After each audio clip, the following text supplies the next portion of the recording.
Hey everybody, I just got done doing a little bit of maintenance on a few different tanks around the fish room this morning, so I think it's a good time to take a little trip around the world and have a look at what's going on in an overall sort of sense. So my waterfall tank, where we're going to start here, is looking good. The plants are growing in nicely. I'm getting a whole new wave from my daylilies that you can see there. I haven't really gotten in there and looked closely, but I don't see any flower spikes yet. I'm a little curious as to how that's going to work out. It did not overwinter the way daylilies normally do. They're normally outside in the freezing temperatures, whereas this one has been under basically tropical temperatures with 12 hours of light every day continuously since last summer.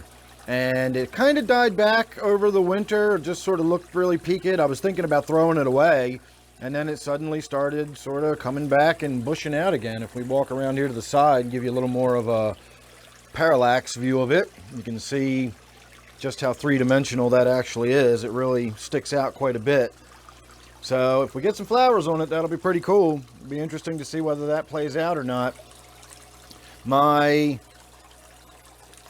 begonia, my Rex begonia here, is still flowering and looking pretty good. Not a lot to talk about there. We got another Rex begonia here. Not doing anything. This one's never flowered, so I'm not really sure. Or at least I don't ever remember seeing any flowers on this one. Anyway, as far as the tank goes, I did a water change recently, vacuumed a lot of the mulm out of the bottom. This tank does not have a good filtration system in the sense of removing the mechanical debris, the physical mulm out of the bottom, and so I have to do that myself using a gravel vac. And so I did that. I did put some root tabs in there recently. For those of you who missed that video, you can see I added a little water lily.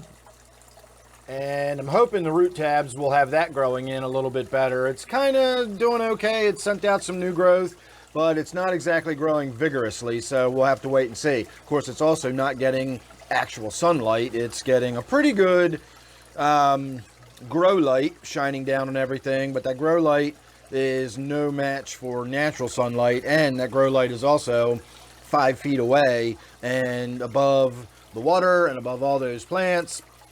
So not a lot of light getting down there to that water lily. So hopefully it will send up some fast growing shoots to get them right up to the surface where they can get some natural light, or in this case some unnatural light on them. And it'll start doing better once we get some pads floating on the surface. Fish wise, I do have a little bit of a bummer to report. My opaline gourami is no longer with us. No idea what happened. It died the same day my angelfish did. It looked fine the day before. When I turned the lights on the next morning, it looked unusual. It was really still. Its fins were clamped. It just kind of sat on the bottom and didn't move a lot. And I said, okay, that doesn't look right. And I came in a few hours later and it was dead. And that's all I can tell you. I have no idea what happened or what caused it. Nothing changed. The fish's behavior was perfectly normal up until the day before. And it was just gone. But they always say these things come in threes, and I did lose 3 fish on the same day, and we'll get to the other 2 in a minute. You can see my 2 little red wag platies that are in there I added recently. They're growing up nicely. They're getting big, looking good. And that is about all I can think about that's going on in this tank at the moment. My little foot tank there, I did top this off this morning, and as a result the water's all mucked up and cloudy, and it will stay that way probably for a day before all that settles back out. Once it does, however, the tank will be crystal clear and it'll just look absolutely beautiful and sit there turning over like a clock. It only gets messed up when I disturb it, and then it just takes a long time for all that stuff to just settle back out of the water. So that's going to look like that the rest of the day. Not a lot I can do about that.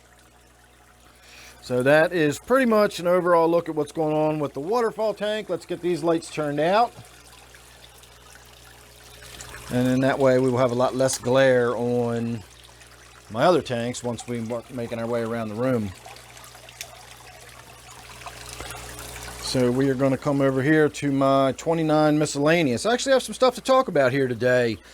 First and foremost, did a water change, wiped down the glass, changed the filters, all the usual kind of stuff in there. But I also removed the floating water sprite. It had some green cyanobacteria growing on it, so I got rid of that. And when I pulled it out, I noticed that the Java fern that I had growing on the woodwork in the upper right-hand corner had come loose. So I pulled all of that out of there and really opened the tank up, which looks good. It let a lot of light in, and the tank looks a lot more bright and airy now, although I don't know if underwater environment could exactly look airy. But you get the idea. It looks a lot more open, spacious, bright, clear, etc. So I'm happy with those little minor changes, but I did want to take one quick moment to show you what I did way back in the day. This is one of the earliest tanks I ever set up, and the first time I ever tried to put decor up in the water column rather than just sitting it on the bottom. I wanted a piece of woodwork with some Anubias growing on it, or some Java or something growing on it, and so I took an old aquarium net, dip net. I cut the net part out of it, which left me with basically a handle and a square hole. So I bent the square hole to a 90 degrees to the handle, and then I just bent the handle over the back of the tank and hung it in there basically like a ladle. But the net part was cut out. So once I did that, you can see that little black zip tie or wire or whatever it is. I honestly don't even remember after all these years. But I just tied my piece of driftwood to that, and then I attached some Java to it, and it's been growing in there like that all these years ever since. And so that was my very first attempt at really sort of building some sort of structure into one of my tanks. And I'm still using it all these years later. I also wanted to point out that this angelfish that I got recently and is now starting to grow up and fill in and fill out looks fantastic. Once again, I picked a really, really beautiful angelfish. This one's going to be amazing looking once it really gets to be full grown and colored up. Every now and again, when it moves just right, you will get to see like a bright iridescent sheen to the bottom part of it. It's just got a lot more color in it than I ever imagined it was going to. It has that sort of pearly color to it. And you don't get to see it real well in this tank. The lighting in this tank is not fantastic, but it looks pretty good. I'm really happy with the way this angelfish looks. I also took my platinum guppy and my female guppy out of my quarantine tank and put them in here. I've got about 30 young guppies in my other tank, and so I don't really see any point in keeping them in there anymore. I've got all the guppies I need right now, and so by putting them in this tank, they themselves will be able to live out their lives happily, looking good in my tank, and any babies they produce will be basically taken care of, and it'll be a source of free food in this tank, and so on and so forth. So that's what's going on with my 29 miscellaneous. I know we spent a lot of time on this tank today, but that's a good thing because we never ever really spend any time on this tank, so it was nice to actually get some work done on it today and have it looking a little bit better than it has been recently. Moving on to my 55-gallon Gourami tank. I deliberately did not do any work to this tank today. I didn't clean it up or anything. I wanted you to have a look at it just the way it is, and that's because it's undergoing treatment at the moment. And because of that, the tank's kind of gone haywire on me, and I'm going to have to do some work to get this one sorted out. The first thing we're going to do is we're going to sort of let everything fall over and find out where we stand and see if it isn't starting to sort itself out. And so far, it looks like it's beginning to sort itself out. I know that seems kind of silly to say when you look at how awful it actually looks. It's got all this growth all over everything. But there's a couple things to note if you've been watching the progress of this tank.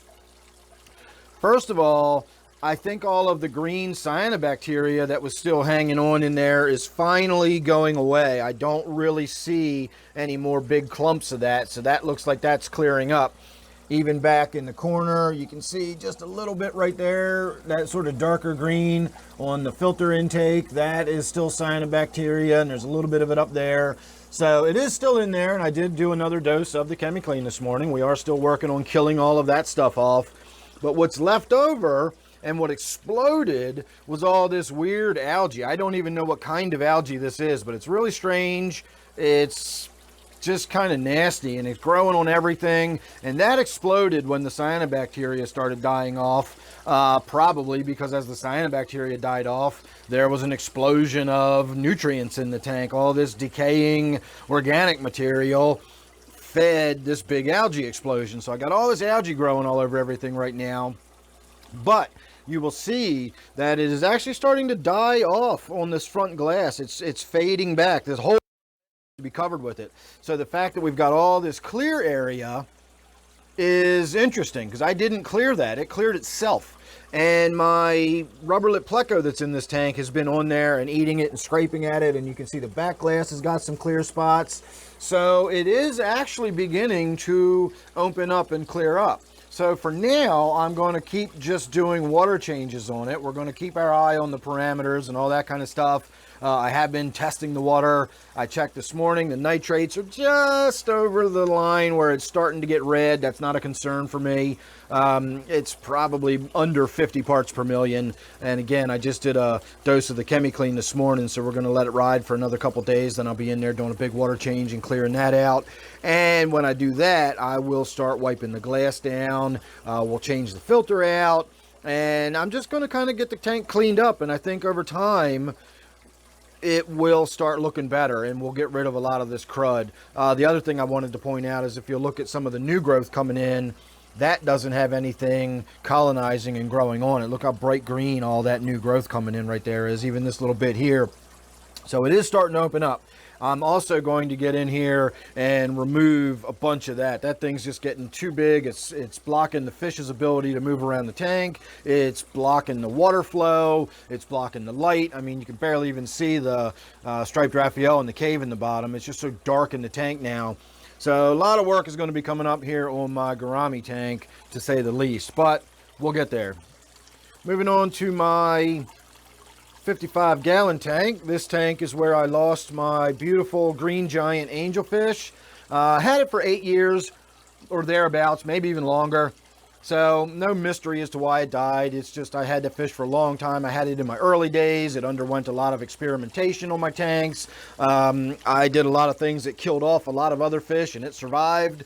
So the fact that it survived 8 years, that's almost maximum lifespan for an angelfish. I think it had a pretty good life. I'm not sweating it, but it is a bummer. It was a beautiful, beautiful fish, and it's a disappointment that it's now gone. But it opens this tank up for doing stuff new. I got some ideas. I got some really good suggestions from people that I am considering. So this tank will be going on, undergoing some changes here in the near future as well. Other than that, not much to talk about, except the same day my angelfish died, which was the same day my gourami died, I also had one of my diamond tetras, which I counted, and I had 10, and I only ever remember having 8 in here. I know I did add some that bred, but that put it up to 8.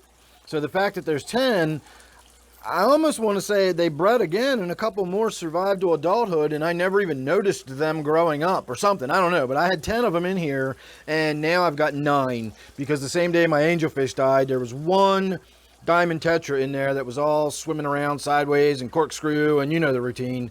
I didn't even bother to wait to see what was going to happen. I just scooped it out. I caught it in my hand. It was swimming so poorly, and then I just went ahead and euthanized it through the blunt force method and flushed it down the toilet and disposed of it, and that's that. So not a lot else going on in this tank. I have been doing a lot of water changes on it. I know it looks a little grubby right now. I haven't wiped the glass down or anything. There's a lot of pleco poop building up on the bottom, but again, the tank itself is nice and clean. It's just kind of sitting waiting. Maybe this week we'll get down House of Tropicals. I'll try to shoot some video if I get down there. We'll see. Have to see what happens with this tank. So moving on to my 40 breeder. Did nothing to this tank today either. Not anything new to talk about at all since the last video. If you're not a regular viewer and you missed the last video, I'll just recap briefly. Nothing is going on in this tank. I've got a few fish left in it. There's a couple of plecos on the bottom, like a rubber lip or a clown pleco or something. I've got those 2 Siamese algae eaters. We just saw one swim by, but they basically all go hide every time I walk up to the tank, even to feed it. Occasionally I'll see one of the plecos out. I mean, you can see their handiwork. They're keeping the tank nice and clean. They're scraping everything clean. They're keeping the woodwork nice and scraped off. But if I walk up to the tank, they all vanish. So basically all I ever see is that it's just an aquatic garden, essentially, and it's got some fish hiding in it.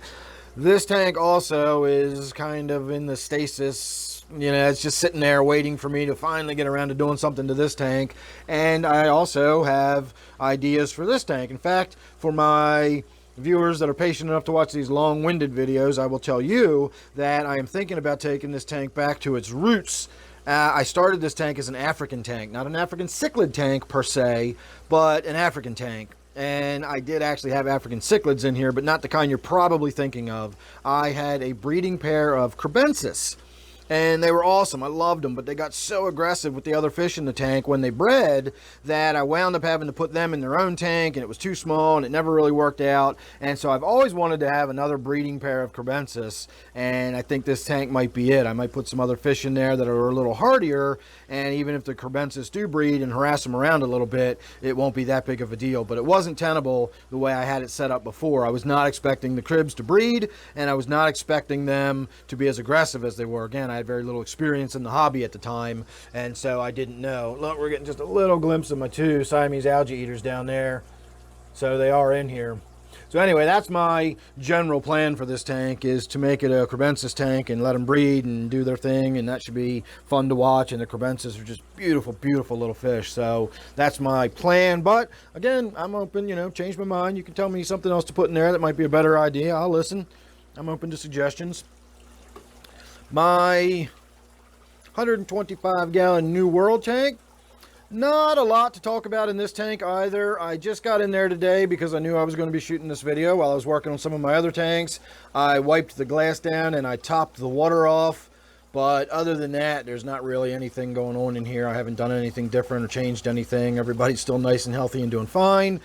No tragedies to report. And so, since we've already spent so much time on some other tanks, we're just going to kind of move along today. Not a lot to talk about here. We'll just have a good look at it. I'm trying to think if there is anything to talk about, and I just can't really. So that is my 125-gallon New World tank. If you're not already familiar with it and you want more detail about it, there is an entire playlist on this tank. You can check that out and you can get some more detail. But for the purposes of this video, giving everybody an update of things that have happened since last week, not a lot to talk about, so we're going to move on. Likewise, nothing to talk about in my snail tank. That's just my snail tank sitting here ticking over, doing its thing. I will show you my little Java moss farm that grows under here. It even like gets stuck on the plastic and grows on the plastic. So I always let that grow till it's out of control. And long ago I stopped putting filter pads in there, and I let the Java moss be the filter. And then when it gets too overgrown, I yank it all out and go stick it in one of my grow out pots or just throw it away. Honestly, I don't get a lot of people that are requesting Java moss. But I do sell my plants, so if you're interested in any aquatic plants, check out my email down below. I've got some Anubias right now. I got some Java fern. I've got a lot of Java moss. And I've always got plenty of duckweed if anybody out there is crazy enough to want duckweed. I'm exaggerating. I do not regret putting duckweed in my tanks, but I will say, you think about it long and hard. If you're somebody that does not yet have duckweed and you're considering putting it in your tank, it is tough to get rid of if you ever change your mind and don't want it in there. It's not impossible, but it's difficult. It takes a lot of time. So this one here is my 40-gallon native tank, and it is all native caught species, I'll say. They're not necessarily native to this area. The crayfish in particular in this tank, which we can see its claw right now. That crayfish is a virile crayfish. That is the species, not a description. And the virile crayfish are invasive to Maryland, but I've never seen another crayfish, to my knowledge, that was not a virile crayfish since I was a kid. That to me is just what a Maryland crayfish is. I honestly did not know we had more than one species of crayfish in this state until I got into this hobby and started looking at that kind of stuff. But apparently we have a couple different species in this state, and the virile crayfish is an invasive species. Again, despite that only being the only crayfish I've ever seen in my life in Maryland that I know of. Maybe I saw some other ones and didn't realize they were slightly different or something. I don't know. But there you go. I've got a virile crayfish in this tank, and it is not actually a native fish. Otherwise, not a lot going on since last week. I know a lot of you are probably waiting to see my little, I believe it's a bluegill, a little sunfish in there. And not much has changed. It's still nice and healthy. It's still looking good, doing its thing. You can see we're still getting young Gambusia in the tank. I've still got some fry swimming around. I got plenty of overhead vegetation for the fry to hang out and hide in.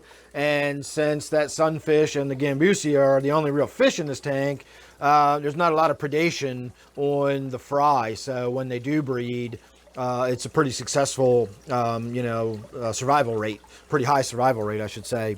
So that's about all that's going on in this tank. I added my little bluegill in there recently, or I added this, I'll say it's a Lepomis species. I think it's a bluegill, some type of little sunfish. It could be a redbreast, it could be a bluegill, it might be a green sunfish, although I really do not think it is a green sunfish. Green sunfish have very distinctive yellowy white pectoral fins and ventral fins, and they're really easy to spot when they're mature. So I think when it was small, we'd still notice a more whitish color on its fins. And it also has those sort of telltale tiger stripes that you see on young bluegills. So again, I think it's a bluegill. I know it's going to be aggressive, but it'll be aggressive in a territorial sense when it gets bigger. The bluegills tend to have fairly small mouths, at least in relation to the green sunfish, and I'm hoping with that smaller mouth, even if it's aggressive in a territorial sense, it won't be able to just gobble up all of my little Gambusia. Whereas again, if I had a green sunfish in there, long before that green sunfish was ever full grown, I would not have any Gambusia left in this tank at all. So I'm hoping to avoid that with the bluegill and having the sort of smaller mouth size. As far as aggression, again, I am aware that the bluegill, any of the Lepomis species, are going to be a really aggressive type fish. So there you go, just a little look at my native tank. Not a lot else going on with it. So getting on to what I like to think is my favorite tank. I don't know if this is my favorite tank or not. It probably is. But this is my 125 gallon tank. Let me fix this because that gets on my nerves when I can see that light shining up top like that. So we'll step back here and get a look at the whole tank. And I just got in here today and did a pretty significant amount of work. This is sort of what inspired my going around and doing a bunch of work on the various tanks. Not serious. Like I failed to mention that I topped off my waterfall tank this morning. That's one of the things I did while I was in there. I did mention that I topped off my foot tank, and that's why it was so cloudy. But I don't think I mentioned that I topped off my waterfall tank. And I did a little miscellaneous odds and ends like that around the room, wiped all the glass down on the front and, inside and outside of most of the tanks. So, et cetera, et cetera. This tank, however, got no filter maintenance, but the tank itself got a lot of maintenance. I vacuumed a lot of the mulm out of there, and I also got in there with my siphon, not the gravel vac siphon, but my regular small vinyl siphon hose, and I removed a lot of cyanobacteria. I get that green sheeting stuff that grows in this tank. I really should have shot a before and after video, but I wanted to just get in there and do it, so that's what I did.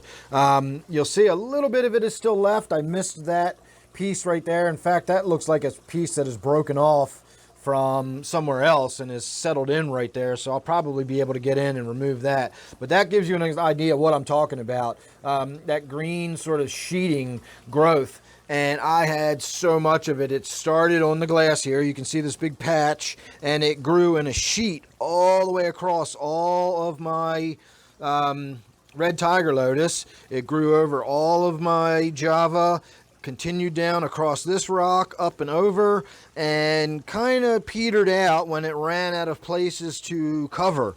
And it literally was a green sheet. I almost could have peeled it off in one big piece all the way across the whole tank. Of course, it didn't come out like that, but I used 2 5-gallon buckets along with my little siphon to get all of that out of there. And then once I was done that, I used my regular gravel vac and I started working on getting the mulm out of there, and I did a pretty significant water change, and we got all that done. I got all the glass wiped down. and we got the tank looking a whole lot better. So that's what I've said before about the cyanobacteria in the tanks. I don't mind the cyanobacteria. It's just not an issue for me. It really isn't. It doesn't bother me. The only thing about it is that it's unsightly. It's not hurting the tank in any way. It's not hurting the fish. You see a little bit of that dark green right there. That's another little spot of it that I missed, still hanging on. But it's not, you know, it's not hurting the water quality. It's not hurting the fish or anything like that. The only thing it's hurting is my chances of winning Prettiest Fish Tank of the Year award or something like that.